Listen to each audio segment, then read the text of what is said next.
সেই ব্যক্তি ইউনূস যখন মার্কিন যুক্তরাষ্ট্রে ছিলেন সেই সময় তিনি কি করেছেন না করেছেন সেটাও পরিষ্কার হওয়া দরকার। আপনার নিশ্চয়ই মনে আছে তিনি দুইবার দ্বার পরিগ্রহ করেছেন। প্রথমবার মার্কিন মুল্লুকও, তখন বিশ্বস্ত সূত্রে জানা গেছে যে তাকে ধর্মান্তরিত হতে হয়েছে, তার স্ত্রীর যে ধর্ম সেই ধর্ম গ্রহণ করতে হয়েছে। অনেক সময় আমরা জানি না, দেখি না।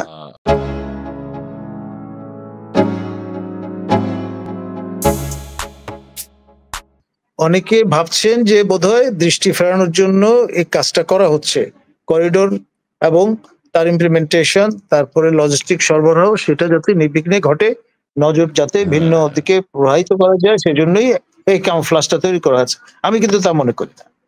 এটা ওই হুজ্জতে বাঙ্গাল হেকমতে চীন ওই পার্সপেক্টিভে একটা ইনফারেন্স ড্র করার মতো বিষয়। হুজ্জতে এই কাজগুলো হচ্ছে না। মেটিকুলাসলি ডিজাইন যে পরিকল্পনা, তার বাস্তবায়নের অংশ হিসেবে এটি হচ্ছে, এবং রাষ্ট্রটিকে অকার্যকর হিসেবে চিত্রিত করার জন্য যা যা মশলা, উপায়, উপকরণ দরকার, তার অংশ হিসেবে আমরা দেখছি এই ধরনের বিষয়গুলো মঞ্চস্থ হচ্ছে। এখন ধরুন ব্যক্তি প্রফেসর ইউনূস, নাথিং পার্সোনাল, আমি তাকে ব্যক্তিগতভাবে চিনি। আমি যখন ইয়াং লেকচারার তখন আমার গর্ভধারিণী মা, তিনি তার সঙ্গে পরিচয় করিয়ে দিয়েছেন আমাকে, এবং বিপিএটিসি সেখানটায় একটা প্রোগ্রামে, তারপর বিভিন্ন অকেশনে তার সঙ্গে আমার দেখা হয়েছে, এবং আপনার তার যিনি ঘনিষ্ঠভাবে কাজ করতেন, তার সহকর্মী, জুনিয়র সহকর্মী অ্যাম্বাসাডার সুলতান সাহেবের কন্যা মাহিন সুলতান,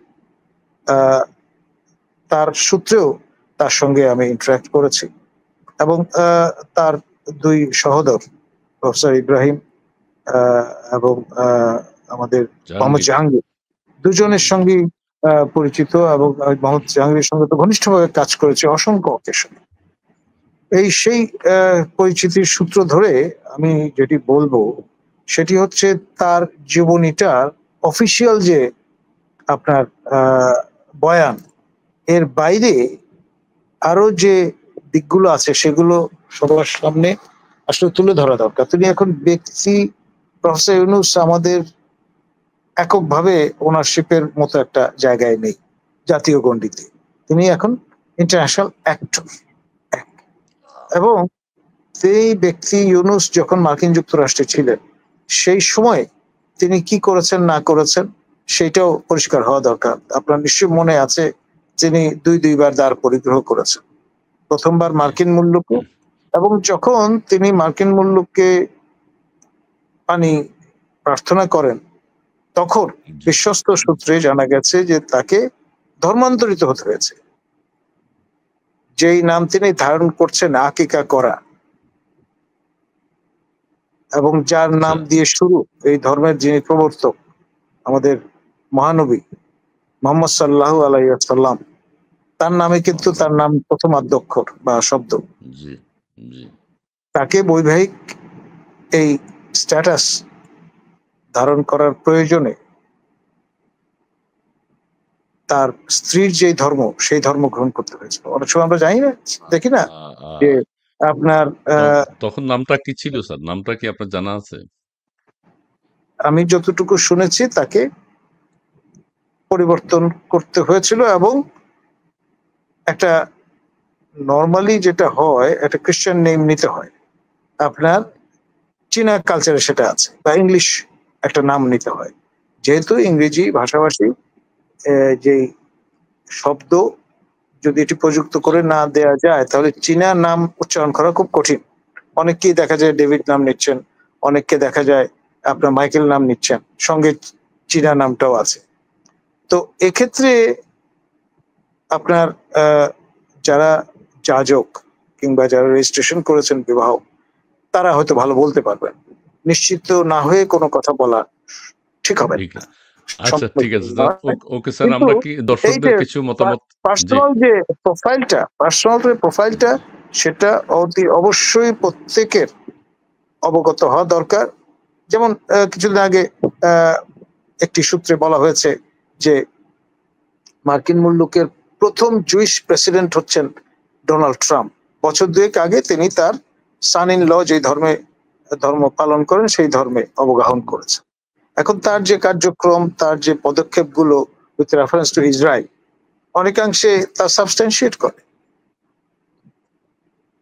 তো প্রফেসর ইউনূস ফর্মালি কি ডিনাউন্স করেছেন পরে সেই স্ত্রীর সঙ্গে ছাড়াছাড়ি হয়ে যাওয়ার পরে তিনি কি নিজ পিতৃপুরুষের ধর্মে ফিরে এসেছেন বা প্রত্যাবর্তন করছেন, সেটা কিন্তু আমরা পরিষ্কার ভাবে জানি না। এটা নিয়ে পরিষ্কার একটা ধারণা থাকা দরকার জনমনের, কারণ এটা মুসলিম সংখ্যাগরিষ্ঠ একটি দেশ এবং ইসলামের কারণেই এটা মাশরিকে পাকিস্তান হয়েছে।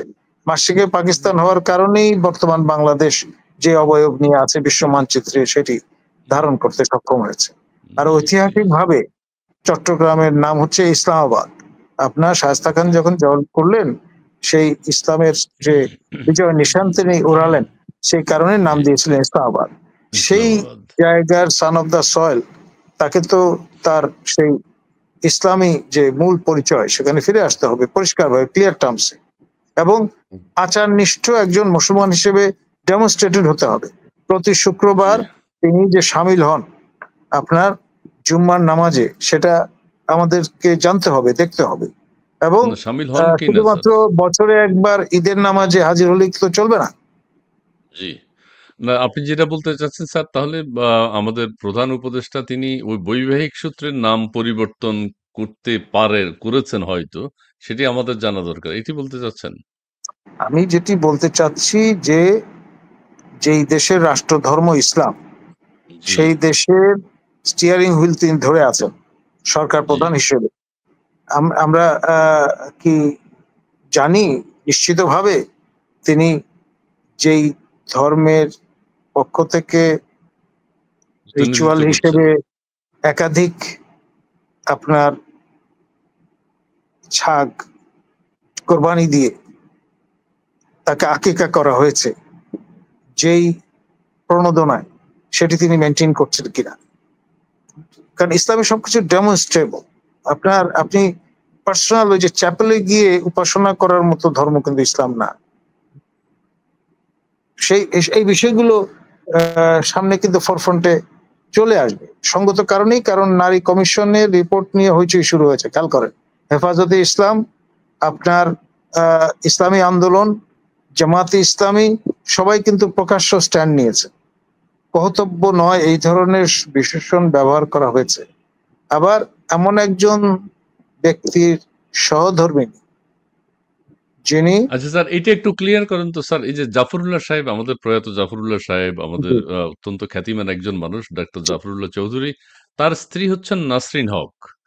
তিনি হচ্ছেন ওই কমিশন, তার স্ত্রী হচ্ছেন শিরিন হক। শিরিন হকের সহোদরা কনিষ্ঠ যিনি ভগিনী, তার নাম হচ্ছে নাসরিন হক। তাকেও রহস্যজনক ভাবে হত্যা করা হয়েছে। এটা এখন পর্যন্ত কিন্তু কুল কিনারা আমরা পাইনি। সেটা জানি, তাহলে শিরিন হক হচ্ছেন আমাদের জাফরুল্লাহ সাহেবের স্ত্রী।